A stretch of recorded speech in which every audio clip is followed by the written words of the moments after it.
এটা তো আজকে শেষ করতে পারবো না। দর্শক, শুরু করলে আমি অনেক আসলে ধান খেতাম, আমরা কৃষকের ছেলে তো গ্রাম থেকে। আমরা একটা প্রান্তিক, সেই প্রান্তিক অঞ্চলে আমাদের বাড়িও, সেই পাহাড়ে আমাদের এলাকা। তো শশা ধান কাটতেছে। আমি আসলে দীর্ঘদিন পরে আসলাম, একটু ধান খাওয়ার অভ্যাসটা আছে কিনা। শশাটা শুরু করে আমরা কাটছি, আমরা অনেক বড় হয়েছে কাকা। তো কাকা সাথে আমরা একটু সময় দিলাম, পাশাপাশি উনার যে কষ্টটা সেটা আপনাদের মধ্যে একটু তুলে ধরলাম, কিভাবে কষ্ট হয়।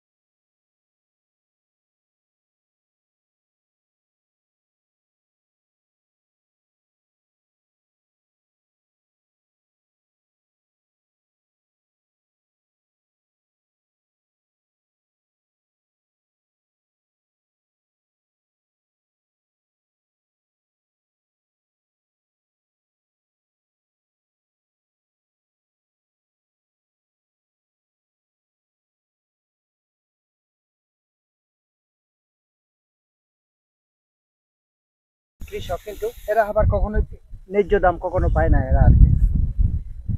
এই যে কত কষ্ট করে বেচারা, অবশ্য বাজারে গেলে এটা সিন্ডিকেটের কাছে যাবে, আর দাদার কাছে যাবে লাভটা, তাদেরকে বেশি মিটার লাভ নাকি কাকা? তো কাকা আপনার এখানে কে কে আছে? বাড়িতে কে কে আছে আপনার? আর বাড়িতে কে কে আছে? বাড়িতে আছে কয় পোলাপান আছে। পোলাপান আছে, কয়টা পোলাপান? দুইটা ছেলে দুইটা মেয়ে। দুইটা ছেলে দুইটা মেয়ে। ও, ছেলে কি কাজ করে না, কি করে? ছেলে পেটে আলসার হয়েছে স্যার, ওষুধ খেয়ে নিয়েছি। ও, ওষুধ খাইতেছে। আর শাসি তো বেশি আছে নাকি? যাক, আমরা এই যে বাড়ি আমার, এই যে পাড়া, এই যে বিলের মধ্যে যে পাড়াটা, ওই পাড়াটা না? এই যে সামনেটা হলো বিল।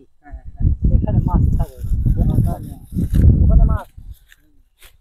ও, এখানে মাছ। আচ্ছা, তাহলে এখানে আমরা আরো দেখুন, এই যে এখানে এই যে জায়গাটা ছিল, এই পুরোটা কিন্তু খাচ্ছি। সাথে সাথে আমি একটু সময় দিলাম, এই যে মোটামুটি কোনখানে কবে আমি একটু এখানে একটু সময় দিচ্ছি, মোটামুটি ভালো খাচ্ছি। এই যে দেখুন, দাম বাইরে গেছে মোটামুটি খাচ্ছে খাচ্ছে। দেখলাম যে আসলে অভ্যেসটা আছে, এখনো হারায়নি আমি, অভ্যেসটা এখনো আছে, সেই আগের সরষাটা এখনো আছে। দর্শক দেখুন, আসলে আমরা সবসময় আমরা অনুশোচনা কৃষকগুলা কত কষ্ট করে, আপনি একটু ধানের ক্ষেত্রে বলেন, তরিতরকারির ক্ষেত্রে বলেন, যে কোনো সবজি ক্ষেত্রে বলেন, আমরা তো আবার জোড়া দিকে 2 টাকা 5 টাকা, যেমন কপি কতবার আমরা খেয়েছিলাম, অল্প দাম মূল্য থাকে, কেউ খায় না।